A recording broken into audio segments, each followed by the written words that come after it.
How are you? Good, man. How about yourself? I'm good. I'm good. So now you're in Florida, you say, huh? Yeah. So Okay. I kind of rotate frequently.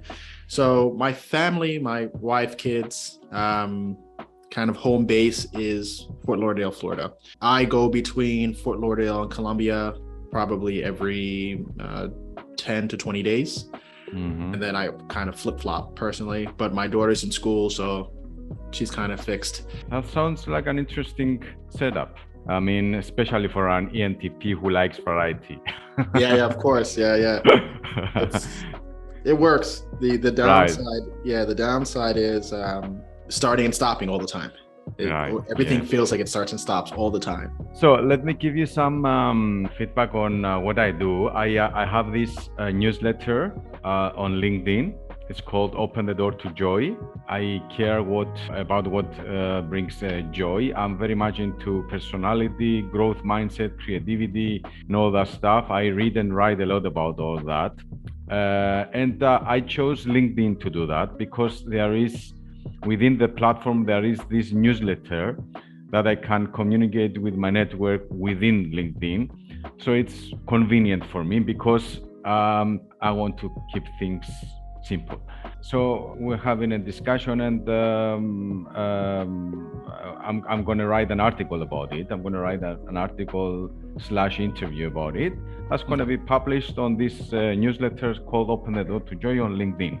So I would like to start with one question that I find the most fascinating to ask people, to ask anybody. So the question is, what makes you come alive, Carl? So what makes me come alive is learning. Learning is probably the thing that gets me the most excited. If I come across something new that is kind of a mind blow, I have to kind of go deeper and deeper and deeper and deeper. And that will always get my juices flowing. And that's probably why I like to travel so much, because when you're in a new environment, it forces you to learn. It forces you to learn new languages, new customs, new ways of communicating, new ways of travel. So for me, what gets me going the most has to be exciting new things. So it's not learning in the traditional sense, like learning through books. No, definitely, definitely not that way. But books, that's one avenue to learn. But I think I like to have more of my senses engaged when I'm learning. Right. So reading is just kind of a visual sort of mental thing. So the more that I'm able to touch, taste, feel, hear, I think the more engaged my senses are. Probably that's why more physical, real world learning is best for me. Not necessarily sitting in a university hall or that kind of structure learning. I think I need to have more direct contact with whatever the subject is. Very interesting. And this reminds me of the cognitive functions. Now we're getting a little bit into personality. And I am an ENTP as well. So our dominant cognitive function is the extroverted intuition, right? The interesting thing is that you just described you love to learn utilizing all your senses, right? Did I get that right? Right. Correct. So that makes me think of extroverted sensing more, not extroverted intuition. I don't know if you got into these functions at all, or you're aware of them. What do you think about that? I think if you take a survey and you answer the questions as the questions are presented in that survey, you're going to give, the most appropriate answer along the scale that's provided to you. I think when you look at sensors, they are kind of quite literal to the senses, right? They're not able to think abstractly as much or conceptualize as much. So it's like in order for them to learn, they must have that sensory stimulation. Okay. For me, it's not that, but what I was kind of speaking to was if you're comparing a book to real life, real life wins because I get to experience more than just the conceptual piece. I get to actually physically experience those things, right? Like if somebody were like, I read one book, Angela's Ashes. It's a book about an Irish American who went back to Ireland and had to live an impoverished life because his father was an alcoholic. A bunch of, it's a good book. It's written from the perspective of the aging child. So chapter 1 is 4-year-old thinking and kind of him writing down what he saw and what he felt and how he interpreted it with a 4-year-old mind. Then it goes to 6, 7, 8, etc. So there's a portion where like they finally got a little bit of money, whether it was welfare check or dad brought home some money, and on those days the mom would get bread and they would make bread, jelly and eggs.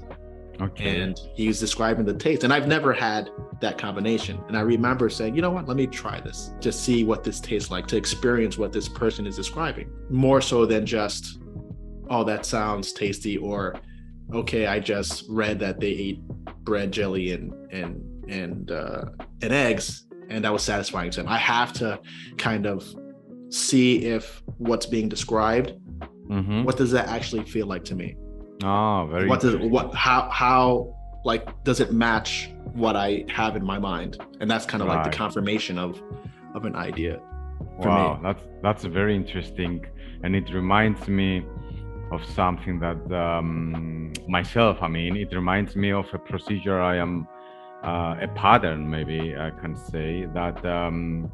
Whenever I hear something or I learn something, I need to test it myself. I don't take it as it is, and that cost me a lot of money at some point.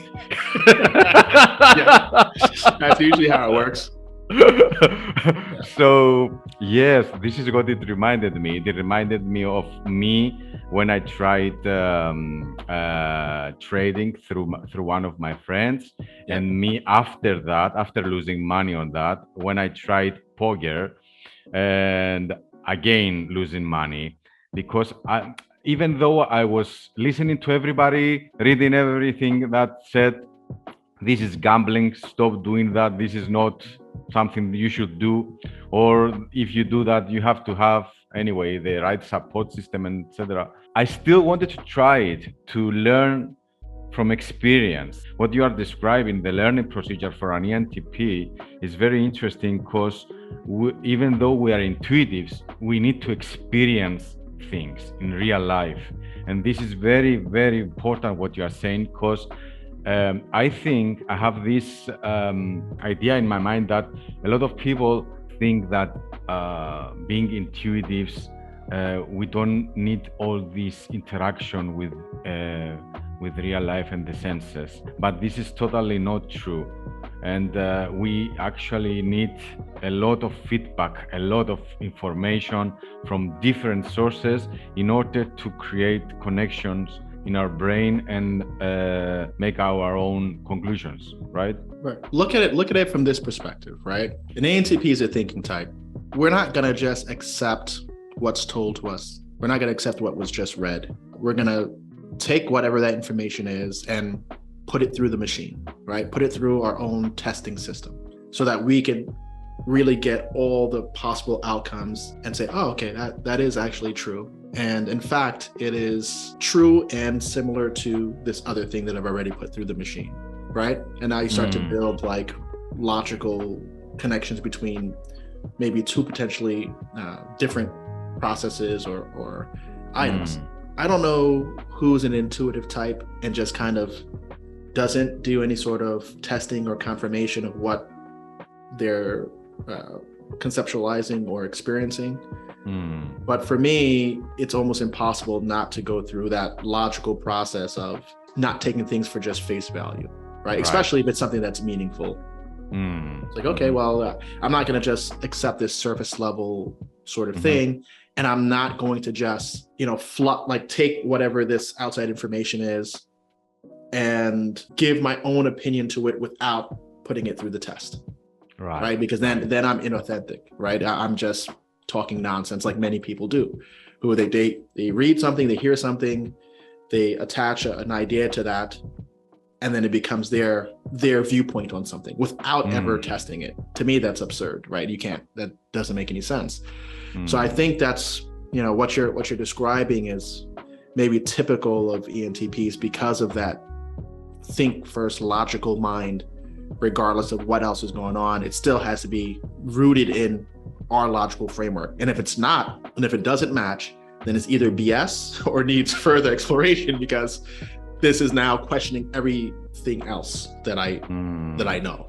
Would you say, sorry to interrupt you, would you say that this was kind of the pattern that led of thinking and doing that led you to your businesses and real estate and all that?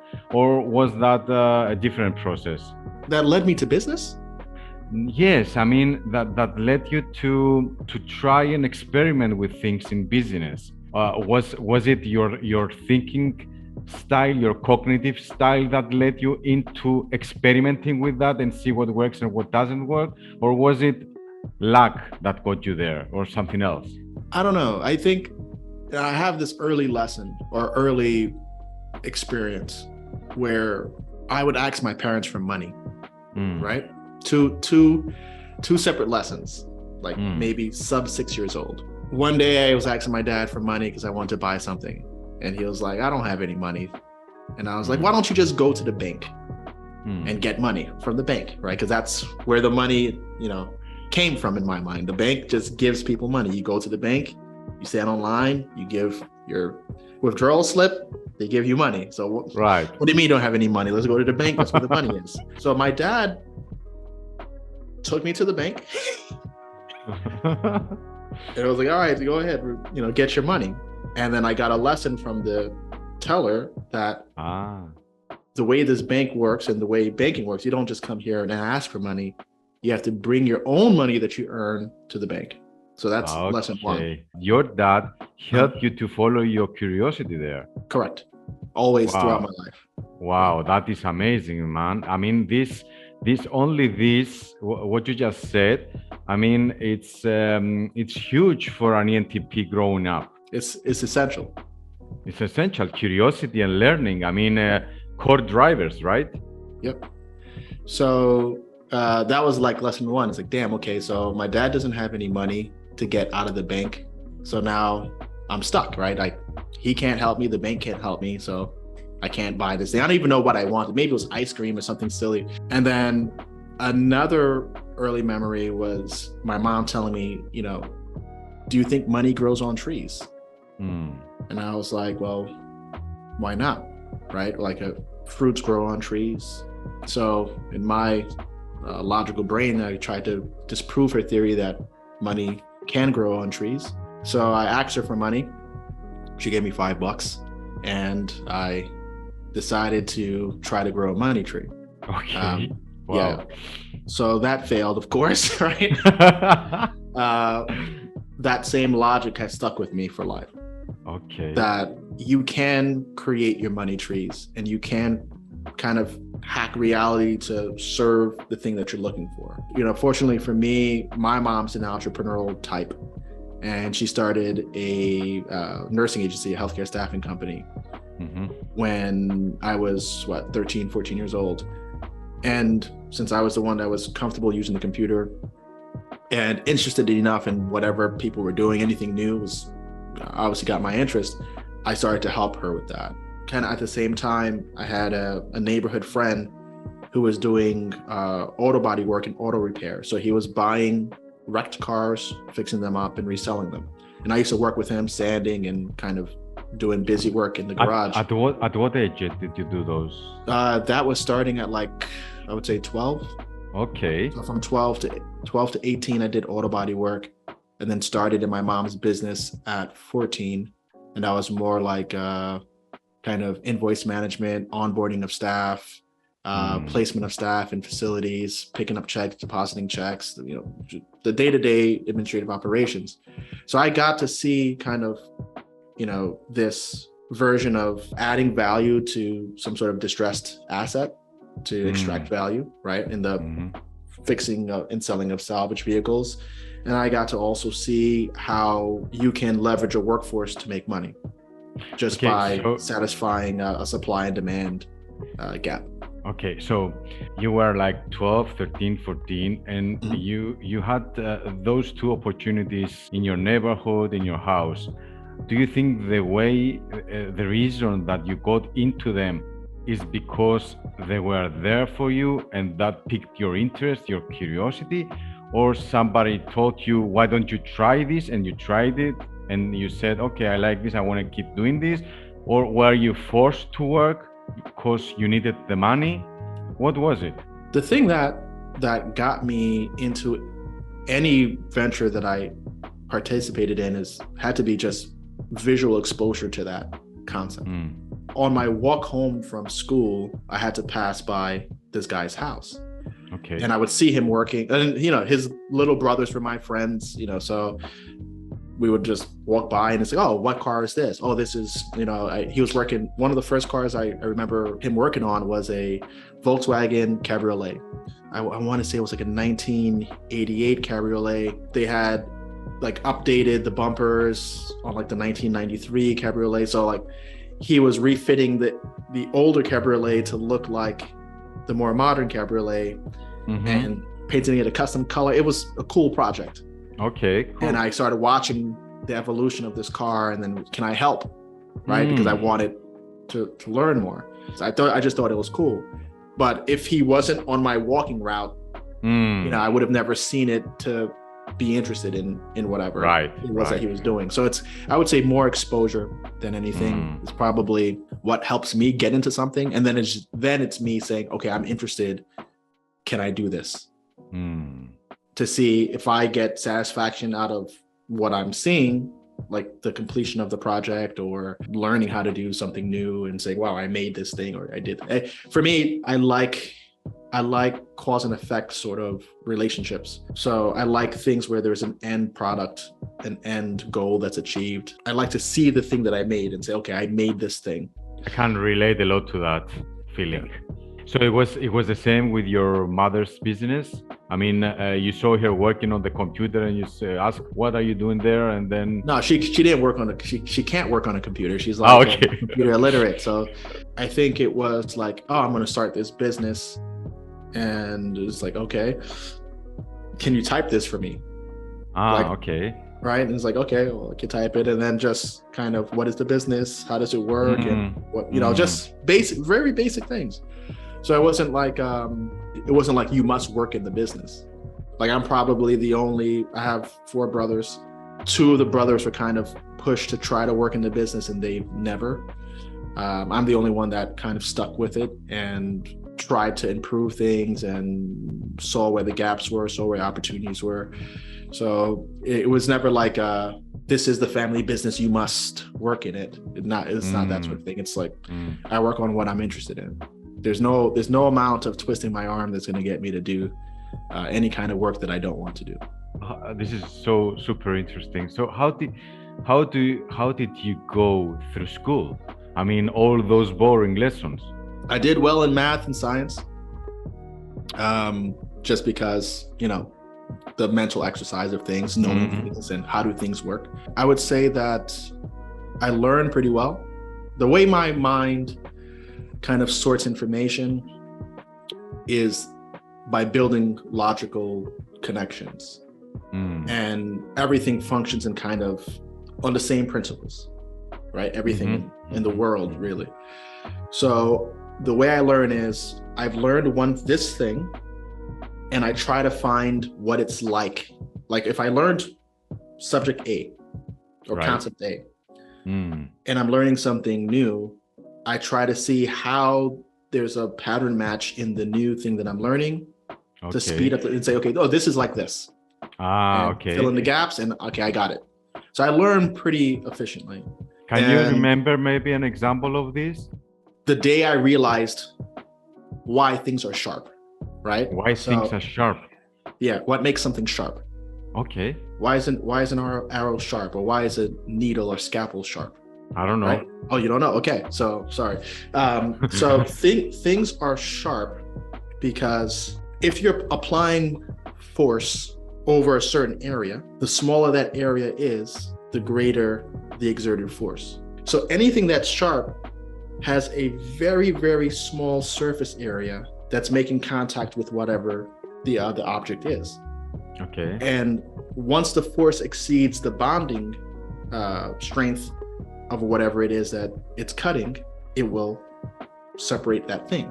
So it was not in a physics class, it was in a chemistry class where we were talking about breaking bonds and that sort of thing. And it just hit me. It was like, okay, the greater the force applied to a certain point, things will separate. Mm-hmm. And the force that's required to separate bonds needs to be strong enough to separate a certain bond. And it just right there, it was just like, okay, so in order to split anything, it's about how much force and energy could you apply to the most finite point. Okay, yeah. Because the smaller that point, the more energy you could channel to that concentrated point. Or like if you try to like a punch versus a slap. Right? Yeah. Because now you're concentrating the energy across knuckles. Mm-hmm. It's the same arm swinging, right? The punch is going to be more damaging than a slap because you're right. Applying force over a larger surface area. So it's things like that it's just kind of how my mind connects and says, okay, this is why a punch hurts more than a slap, because more pressure applied over a point because of this chemistry lesson of breaking bonds.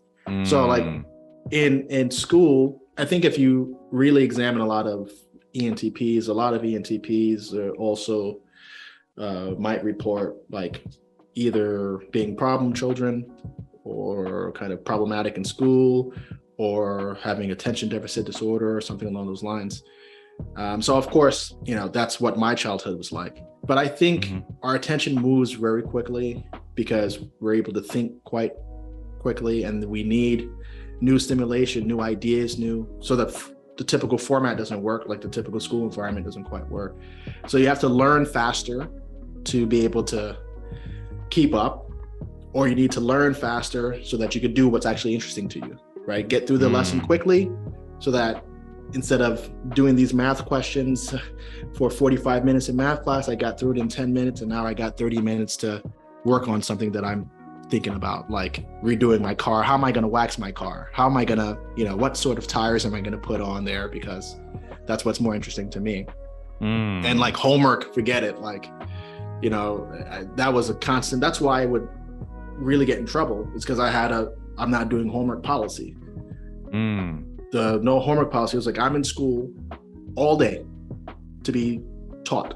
Why am I now having to do more work? Teach me everything I need to know right here. If you can't teach me everything I need to know right here, like my home time is my time, not for you. Like I'm not going. And I would tell teachers, like, how do you work here all day and then go home and check homework?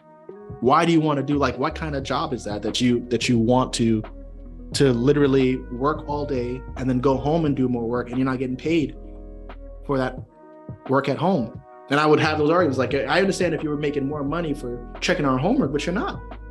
So why are you doing this? This doesn't make any sense. So it's those sort of things that, I guess ENTPs might get in trouble for, because they're going to question those established systems, especially when they see inefficiencies in them, or if they're just not interesting. So how did you end up studying radiology, you said? X-rays? Yeah, so I went to college starting out as a pharmacy student. So both my parents were healthcare professionals. So they always wanted me to become a doctor. Okay. Right. So fortunately, I never seen my parents go through a layoff, never not have any work. We always had health insurance. They always, had income. So I would say my childhood was pretty good. So it's not like a poverty story or anything like that. But I saw that they had consistent employment. So I knew that I was going to go into healthcare regardless, right? Because this is what my family does, because it was a means to an end. So when I started, I wanted to do my undergraduate work in something that will at least get me a profession. At first, I was actually going to go to nursing school. I was going to go to a community college and complete my nursing degree. My mother was like, no, you're not going to be a nurse. You got to go above and beyond, blah, blah, blah. So then there was a doctorate like a 6-year doctorate program at a university in New York for pharmacy. So I was like, you know what? Retail pharmacists get paid more than nurses do. My mom has an issue with me kind of doing what she did, as far as she's like, oh, you're born in the country, you have more opportunities, you should be a doctor, why are you wasting your time with being a nurse, blah, blah, blah, whatever. I just saw it the way already at that point. We had our nursery agency. I knew that I would be able to staff myself at the contracted rate, making more money, getting into those environments, negotiating better contracts. So I saw it as more strategic than anything. Okay. But she didn't want that. So I started in pharmacy school. And then I transferred because, the school it was a private school. It was costing about $25,000 a year. I wasn't getting any kind of financial assistance for that. And I didn't want that to be my parents' burden. So I transferred to a state school, started studying pharmacology, because then I was going to kind of make up the coursework and then transfer back. So the idea was to go to a state school, complete the coursework, then transfer to another school so I could get the necessary credits for less and then complete that. Okay. And then in my next university, they had the radiological studies program, which was radiation dosimetry, radiation therapy, X-ray technology, and nuclear medicine. I went into that track because all of those programs were career based. I wasn't going to leave college without knowing that my education resulted in a secure, known job. I wasn't going to study philosophy or sociology or anything. I was like, if I'm going here, I'm leaving with a paying job in healthcare. I see a pattern. I don't know if I'm right. You're either following your curiosity or you are strategizing, right? Correct. I mean, your decisions are based on those two, basically, right? Yeah, whatever I'm interested in, or whatever is like because a hack to achieve some sort of end. Right. Yeah. I mean, you were not like curious or really interested in radiology, right? No, not particularly, no. But you saw it strategically and you said, okay, this will open certain opportunities for me, so it makes sense to do this, right? Yeah, absolutely. You know what the logic was? Out of these careers, radiation dosimetry, radiation therapy, radiography, and nuclear medicine, which one of these work all shifts? The only one was radiography. Okay. Because I wanted to work overnights and weekends, so I had the business hours of 9 to 5 free to focus on my business and whatever else I wanted to do. Okay. So all the other career paths didn't have overnight shifts or weekend work. They kind of functioned in the day shift of healthcare. Yeah. Strategy all the way. All the way, yeah. And so I could have my mornings free to day trade and work on the business. That's exactly what I was doing from 2008 till I guess currently. But I stopped working in radiography after getting fired from about every job. I think my last gig was in 2015, and I was staffing myself in that particular role. So I had flexibility. Like, I wasn't part of the regular staff. I just completed my task. I didn't have to deal with the workplace politics because I'm not good at that. And, in 2015, one day I was talking to the doctor, and I was always be talking about, the other things that I had going on real estate wise. He was like, why are you doing this? And I was like, you know what? At this point, you're right. Why the hell am I wasting my time here? And that was it. That was it. So, I think what bothered me about the comment was because I felt like he was saying it almost as if I was bluffing about what I was doing. Okay. Like, oh, if you're doing all these things, then what are you doing here? And I was like, yeah, you're absolutely right. I'm just doing too much just for the sake of, like, just because I can, right? Right, right. I'm doing 1, 2, 3, 4, 5 things when most people can't do one. So I was just like, yeah, this is stupid because, I can make more money on this time doing other things, focusing on other things. yeah, okay, I'm done with this contract. So I think, just to kind of go back to the question of, or the point of, most things are strategic or curiosity. The answer is, yeah, 100%. Those are the things that are going to pull me in any direction. I'm curious about something, or it fits some sort of bigger plan or bigger picture that I'm trying to go after. Right. I suppose that strategy has to be aligned with your values anyway. For the most part, yeah. For the most part, like, there's certain things that I wouldn't do just as a means to ends, but then again, there's certain things that I would, right? Like that, right? I normally wouldn't do this, but I don't know if it would be in conflict with my value system. Yeah, I mean, if your values are like, I don't know, freedom, independence, financial independence, and I don't know what else, then you can basically strategize to get those. Yeah, but I could also rationalize through things. So, like, let's just say freedom, right? If I have to do some sort of work that requires me to be on a schedule, which I don't like, right? And I know that it is the way to success for this particular thing, then I just have to eat it. Right. So I could sit there and say, okay, this has to be done for this duration of time because it's a necessary step. There's no skipping this. There's no way that I could, automate this. I have to do it, and I have to do it well, or whatever. So that's why I say that, like, certain values can be compromised to meet the objective.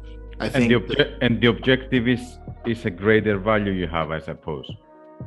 I guess a greater value or a greater goal. Yeah. I'm now thinking whether goals are aligned with our values or not, but how can they be not, right? They can't, I suppose. Well, they could not be aligned, right? Because let's just say your goal is I don't know, something extreme, world dominance, I don't know, but you generally don't like to hurt people. People are going to have to get hurt if you're pursuing world dominance. What happens there? One value is in conflict with the other value. Yeah. In this situation. Yeah, interesting. Yeah. So you end up saying, all right, well, maybe if I don't see it, it won't bother me as much. Yeah. Like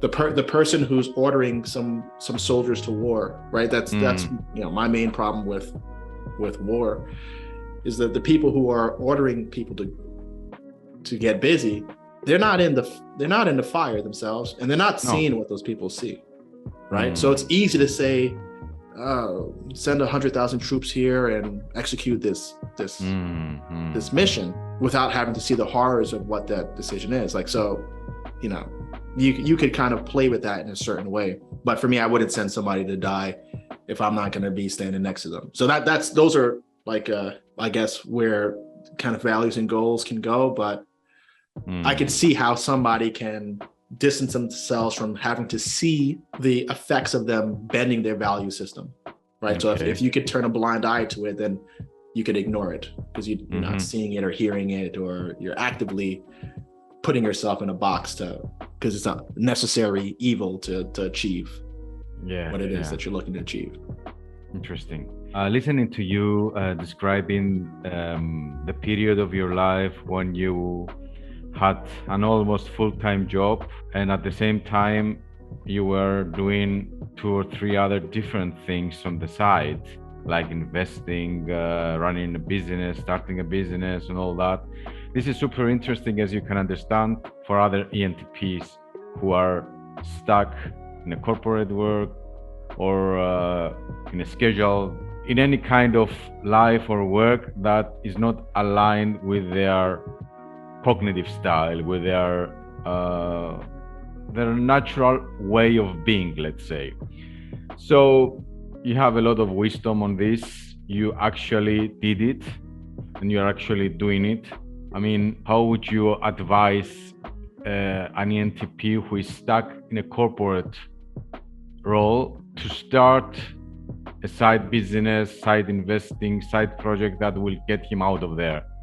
If I was talking to an ENTP who was stuck in the corporate world, and obviously they're in that corporate world because they need to survive, right? They got to pay bills, Right. survive, Right. etc. Right? That's the only reason why they're there. So it's like, I need to do this because if not, I'll be on the streets, right? So, what I would tell them is, if you're in the corporate world and you want that freedom to explore your curiosity, because an ENTP in the workplace is quite problematic, right? They're Right. going to kind of advise management on what they could be doing better. They're going to see the problems in the system. They're going to tell their colleagues, the truth about themselves, and they're going to approach work in the way that they think it should be approached. And if an ENTP can get 40 hours worth of work done in 8 hours, he's going to do that at the job, and the other 32 hours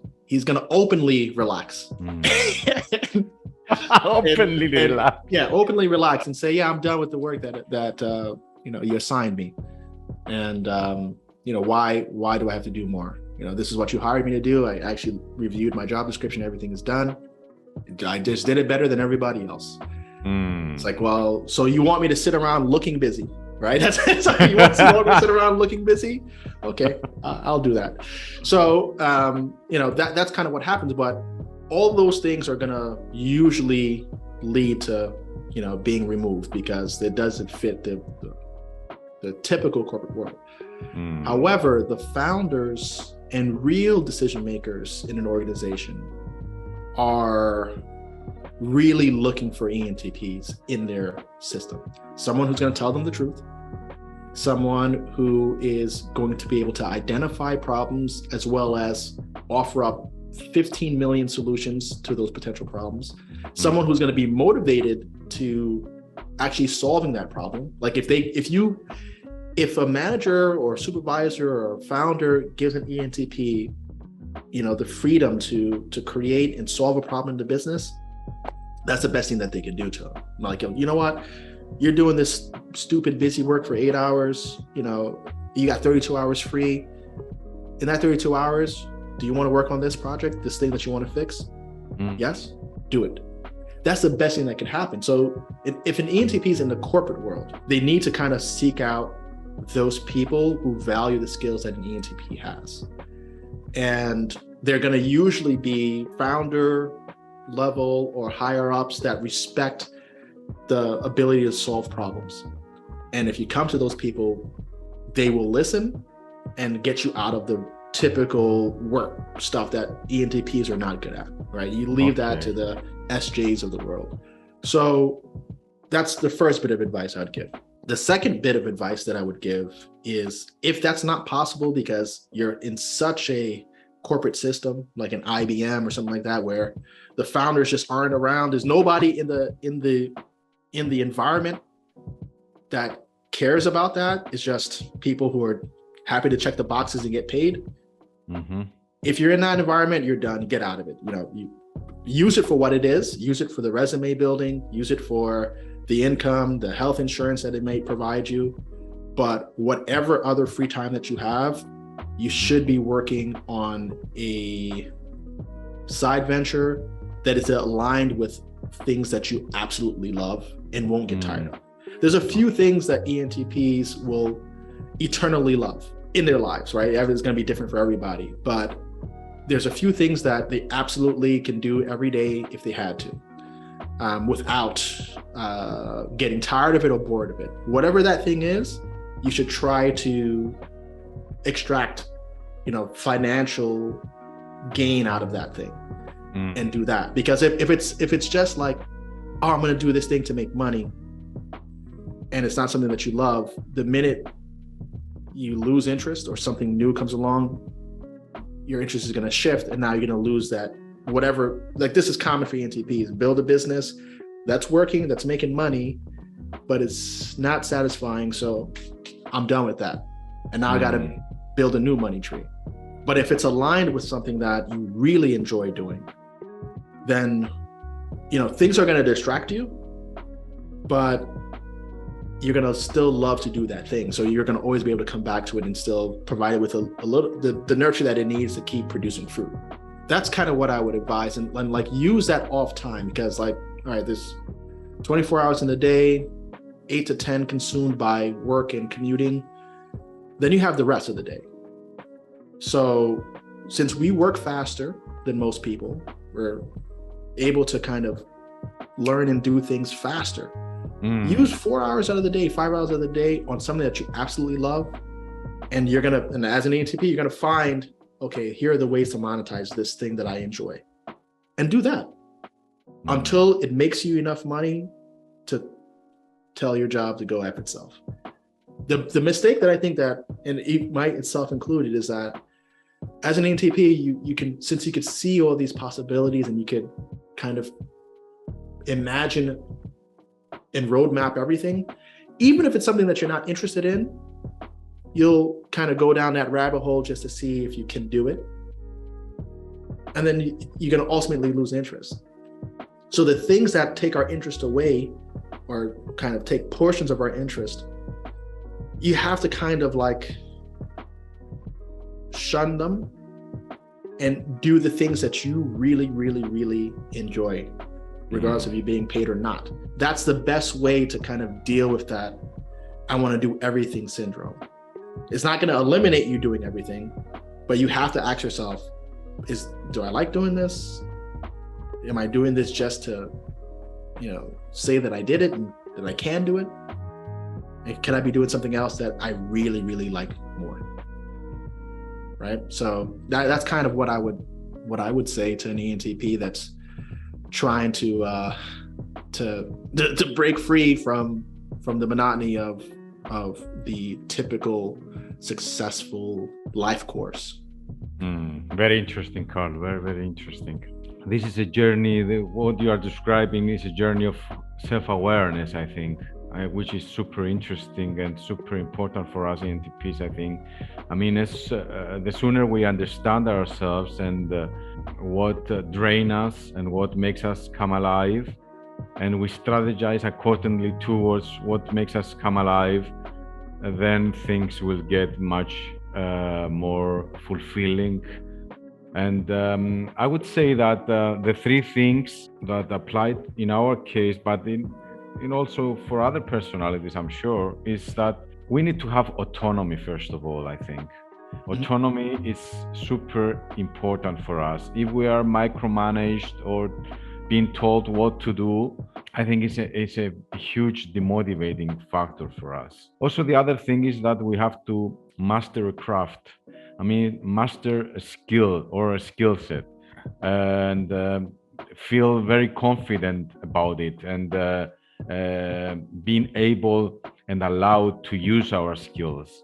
And the third thing is the purpose. We have to have a bigger purpose other than money.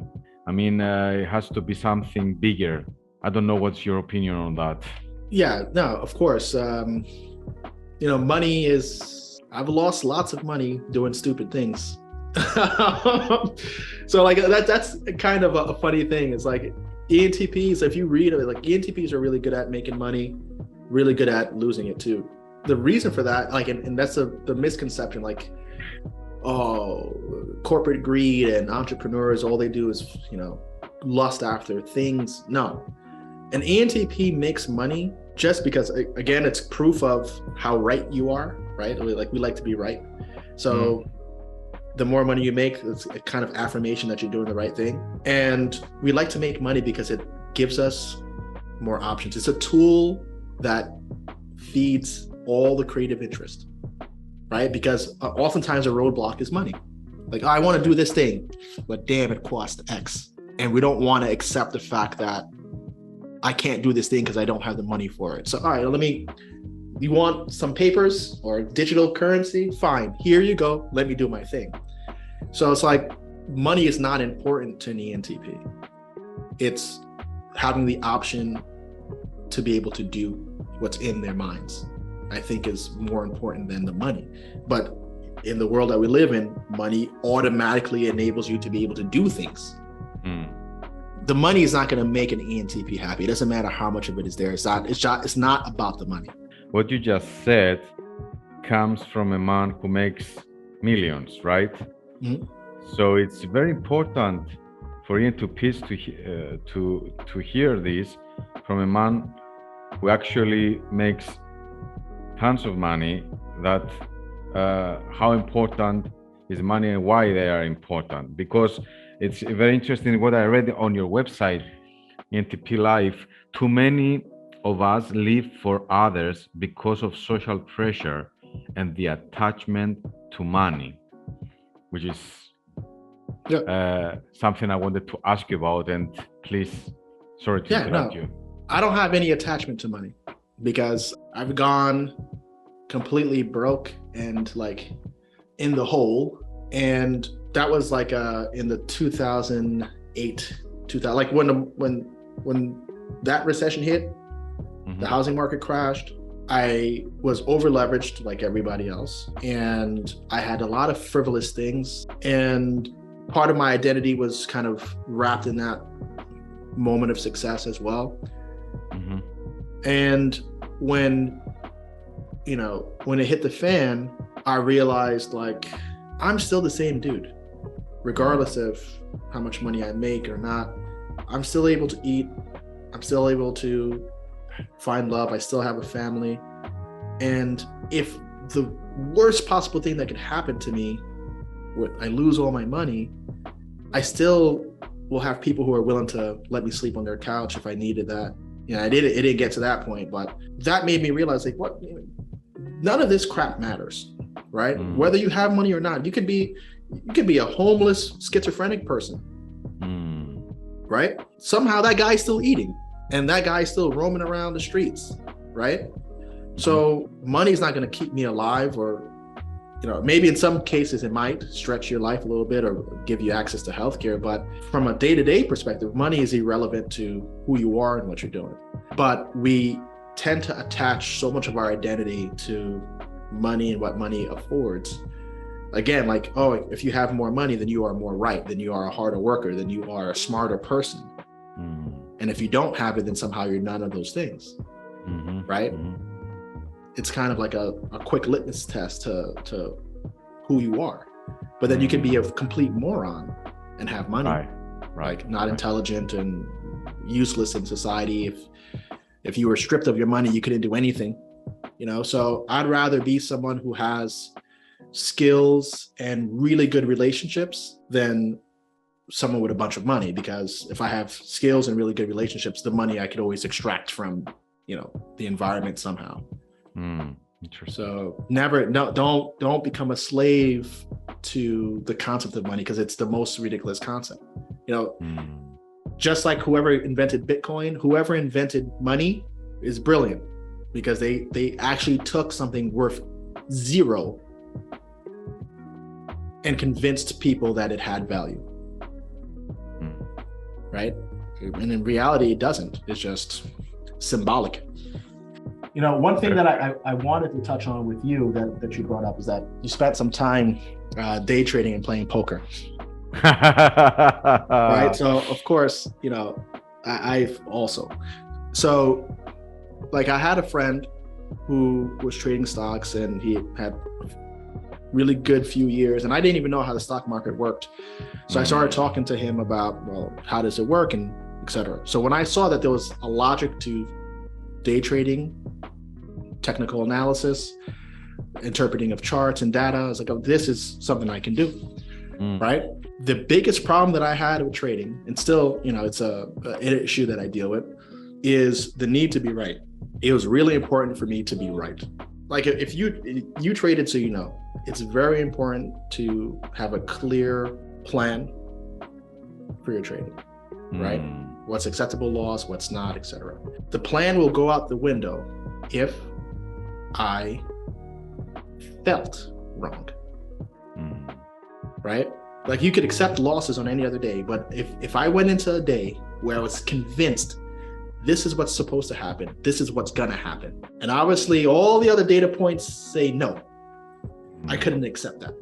Yeah. So those days would lead to, horrible losses.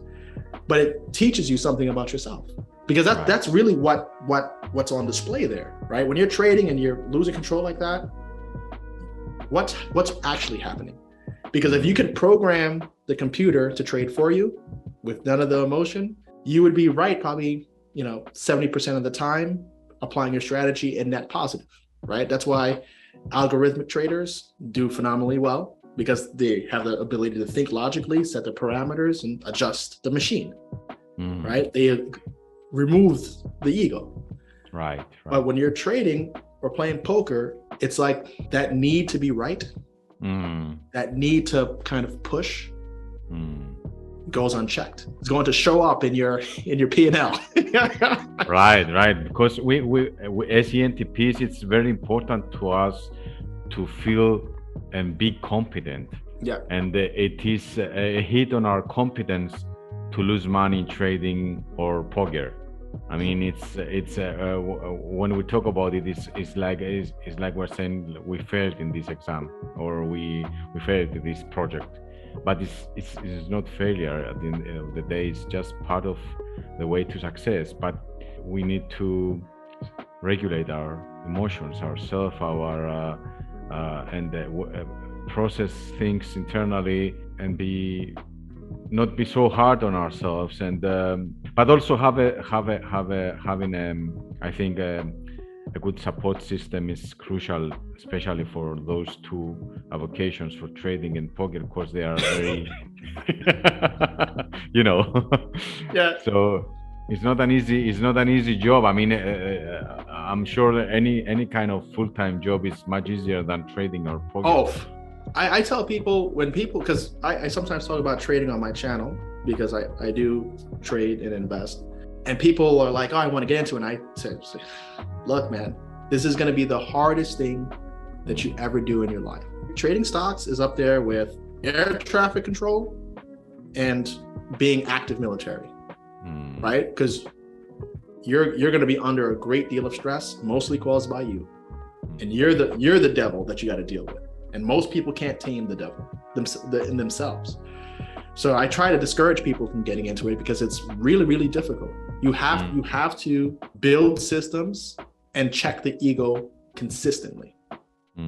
And the days that you don't, that could erase your month. And when you look back at it with your logical, clear brain, you could say, oh, this was clearly stupidity. It violates every single trading rule I have.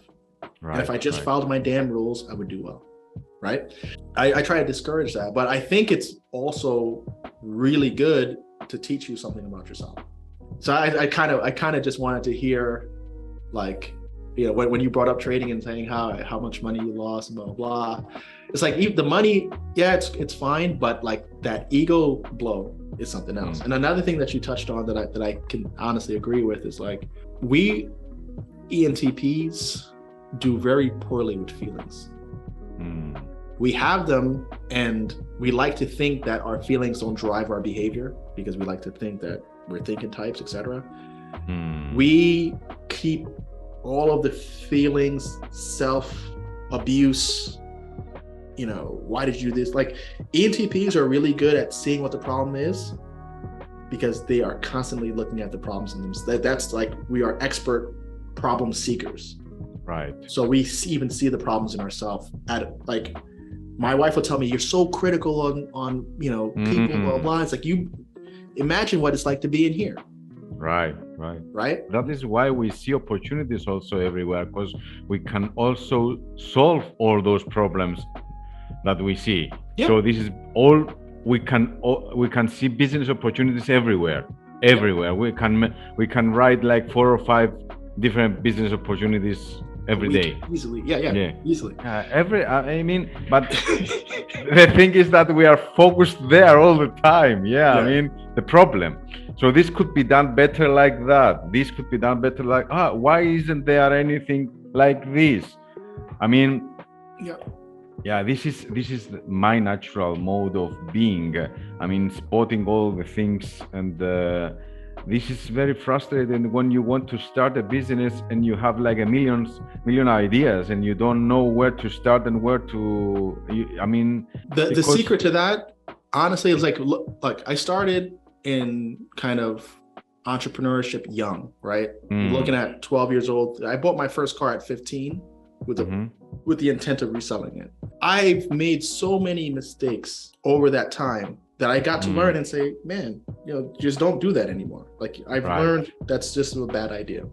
When you are faced, that's why my advice to ENTPs is, all right, you're going to leave the corporate world and start a business because you could see the potential. Don't start the business because you could see the potential. Start the business around a core interest of yours that you will never get tired of. Otherwise, you could solve problems with technology, you could solve problems in manufacturing, you could solve problems socially, you could whatever. What would you laugh about for getting paid for every single day? That's what you should do. Like, I can't believe people pay me for this, right? I can't believe people pay me for this because I would do this for free. That's what your business should be rooted in. And then you have to just tame those other side interests or allow for time for those side interests, right? And that's it. For me, it's important to have truly passive forms of income that are like safe, predictable money, because 9 out of 10 things that I do are gonna just be a money pit, blow up, mismanaged because I wasn't that interested in it, for me to only go back to the thing that does interest me, right? So it's like, I took this whole big loop, $300,000 loss, just to realize again, I don't like this. I can so much relate to that. and that's the curve. And it's like, well, why didn't I just spend $300,000 on this thing that I actually like doing? Because you followed your curiosity, that's why. Correct, exactly. I followed my curiosity or the need to be right or the need to solve the problem and say, bravo. I wanted to talk about, you said something about like having a good foundation or a good base support system, I think is what you said. My current wife is an ENFP. And if you read like compatibility sort of stuff about ENTPs, I think ENTPs and ENFPs make really good friends for the most part, because they're both fairly quick to kind of sort through things, but the ENFPs are such good feelers that they have like this read on what's happening that like it's almost I'm blind to it, right? Like, so my wife could kind of read a room or read certain things in a certain way quickly and just like, I think we need to go, or where I would be like, making excuses for whatever it may be and rationalizing away from what's actually happening. So I really love that. Like, I really like being around feeler types because they have that, like, they're able to put into words what I typically am feeling but repressing. They're able to like say, hey, I know that this is what's going on, because they have like this attuned way of understanding feelings. I don't know how to describe it, but I feel like they give me good clarity. And I look at like my ex-wife was a ESFJ, which didn't interest me on a mental level, but she was efficient with getting things done. So she was like a good second to have, like, okay, here's the idea, here's what I need to do. And she could get it done, keep things organized, give me the answer, the reminder, those sort of things. But from a how we view the world standpoint, and being like, this is no offense to the ESFJs of the world, but everything is like surface level with them. Nothing is ever deep. It's always like, oh, I didn't think about that. Oh, I didn't see that. It's like, what? How? Like, how do you live? How do you navigate the world like this without like getting hit by a car? Like, what? How? But they're awesome role players in my life, right? Great employees, reliable. They show up on time. They can do routine work. They like things to be organized and pretty, so you'll never see their desk a mess. And it's like, okay, cool. Like, what to like. They're so square. Right. But one thing that she was good at was taking time out for birthdays and these other things that I would neglect, because I'm like, who cares about this? Most people do, but I don't. But she would like help me see those things. So Like ENTPs can surround themselves with a bunch of thinking types and throw around ideas and, mentally spar. And that is almost like your Facebook feed, right? You're only surrounded with one viewpoint. And what we're really lacking at is that feeling management. So it's important to have, in my opinion, those feeling types, the FJs, I need them around me. Because they help me stay organized and they help me they talk to the thing that I neglect, or the things that I neglect, which is order and consistency and, whatever I'm feeling. It's almost like they make me a more whole person. There's something very, very valuable to that I need and that I'm missing. So I feel like when I construct who's around me, like, unfortunately, I kind of type everybody. I type all my employees. I type everyone around me to know who they are and what they do and what I can say and not say and how I need to be to make sure they're comfortable. But I like certain types to be around me because they actually, like salt, they enhance my flavor in a way, or they control or they stabilize this tornado that I can be at times. And I think that's important, man. And I think ENTPs, if they're not into the personality typing, it's because they typically haven't been exposed to it. But once they see that there's some logic to it and the information that's there to help them better understand people, they tend to say, whoa, this is useful. This is information I can use. But what they don't do is, like, you don't know what you don't know, right? You don't know what you haven't been exposed to. Once I learned how to better identify people and work with different types of people, the more I was able to get done and the better of a person I became. By just kind of making sure that the teams I built, the people who are around me, the people I interact with intimately, that I understand them and I understand their strengths, I'm able to use them in a better way, and I'm able to communicate with them in a more accurate language that they understand, without being like a obnoxious boss or putting too much pressure or not congratulating people for the good job that they've done. It's made me a better person, just knowing the differences in personality and also being able to really have a structured way of looking at my own personality and my own construct. This is super important and crucial, especially for ENTPs trying to get out of the corporate world and build a business or passive income streams through various ways. Because without the support system that you are describing,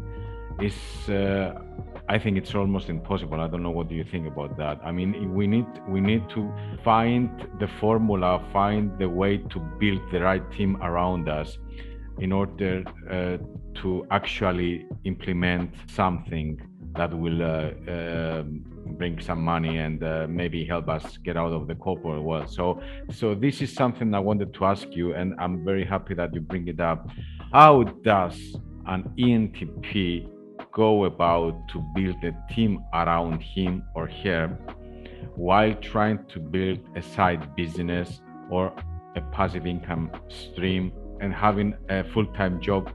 I mean, he's going to put the hours to create whatever he's going to create, but without the support system that you described, for example, the person who's going to remind him for appointments, who's going to keep him organized, or the person who's going to help him to understand what the other persons are feeling and how to read the dynamics around him. Without that team to make him a whole, it's very difficult to follow through and create on their ideas, I think, right? I don't know, what's your opinion? Yeah, I think I kind of have thought about this at length. So it's something I can speak about as far as how should an ENTP build a successful team. It's totally possible, and you have to really talk about what an ENTP is strong at first. ENTPs are incredible problem solvers. They're innovative thinkers. They can connect dots quickly and efficiently. That's what we're good at. What we're not good at is routine task, tedious task, keeping things very orderly for a long period of time. Like, we can organize something from the initial concept and say, this is what an organized, this is how I want it to be, right? And we can see the value in the organization of a system, but to actually keep it organized, it's going to be death. Yeah. So that's what we're good at. That's what we're weak at. We also need people around us, not only that supplement where we're weak, but we need people who can tolerate kind of our disconnected way of thought and presenting information, and structure that in a way that it could be packaged for the people that we have the hardest time communicating with. So when I'm looking at creating a team as an ENTP, I know that I'm going to have a plethora of ideas. I'll be able to solve the problems as the problems present themselves.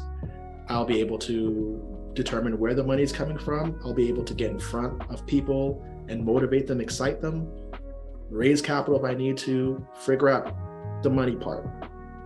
I have that.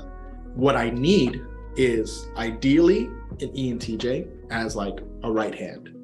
That ENTJ understands my randomness, can think out loud with me, intuitive to pick up on things without, like, they can get the bullet points and get it, right? And they're going to respond with thoughtful questions to get clarification, and then they're going to execute in a very organized way. And that type of person is good to have at ultimately the highest levels, because they can function well as operating officers, CEOs, executors of ideas, and they could figure things out on their own, right? They don't need to keep coming back to you and say, well, how do I do? No, they're going to come back to you with their thoughts, their potential solutions, and you might see the little flaw that they missed, or you might be able to add something to it, and they'll be like, perfect, and they go back to work on a very high level. Then you have to have like higher level doers, especially when you're just getting started. Those are your ENFJs. That's going to be your ESTJs. In my opinion, they're high level doers. The ESTJs, they are quite literal in what, like, you tell them, like you're going to say, hey, this is the objective. They're going to be able to understand the objective as long as you communicate it clearly. And since they can think, they're going to ask you thoughtful, clarifying questions. And they also don't come to you to always get clarification. They will go to the internet, research, asking experts. They function very well independently beyond the initial knowledge exchange. Okay. And they're orderly. The ENFJs, I think, are very good because they tend to have high morality, and they're good with people, and they're like connectors, compassionate people, but they're orderly. They are comfortable with the unknown. And in the beginning, everything is unknown, right? So you need a good amount of people who are capable of dealing with abstraction, but they also could take that abstraction and bring some order to it. And they're good with people, where we're good with people, but since we are like feeling deaf, we may miss when someone is tired or burnt out, when someone might be going through issues at home and at the wrong time, pushing in the wrong way. They are the ones that will come to you and say, you need to lay off of it. I'll take this one and I'll manage this. And that keeps like camaraderie in the team. They're really good at that. So in the beginning, my ideal team would include an ENTJ, an ESTJ, an ENFJ. And you're gonna be like, oh, why all these extroverts? Because you know what? Everybody got to get out there and do something and say something and not be afraid to speak, because you're going to be prospecting customers. You need to actually go out into the environment and capture this business. Right. Once the business starts to mature, then you can start bringing in your ESFJs. Like I said, they're doers. They're the bank tellers of the world, sometimes accountants. They're kind of mini managers, like team leaders. that are doing very repetitive work, that they don't need to do too much thinking. They need to know what the objective is and keep repeating. They're perfect for that. But that's more useful the more mature the business is. You might start looking at some of the ISTJs, INTJs, kind of for research and development, improving of systems, analyzing things. I don't really like having too many perceiving types around because there's enough of me. You don't have ENTPs in your team? No, I haven't found one. Really? Yeah, that wants to work for me. You get what I'm saying? Like this. Yeah. They're like all the ENTP friends that I have, they're kind of doing their own thing. And it's just like a meeting of minds, knowledge transfer, bouncing ideas, troubleshooting each other's businesses, and like that's what they're there for, to like kind of recharge the battery and say, oh man, right. But like a mastermind group. Yeah, but in the organizations that I haven't found another ENTP to really like bring in and help me like it would be great if we were developing a new startup arm within the business and they were interested in that. Then they would do extremely well, especially if they have the support to kind of keep them in check.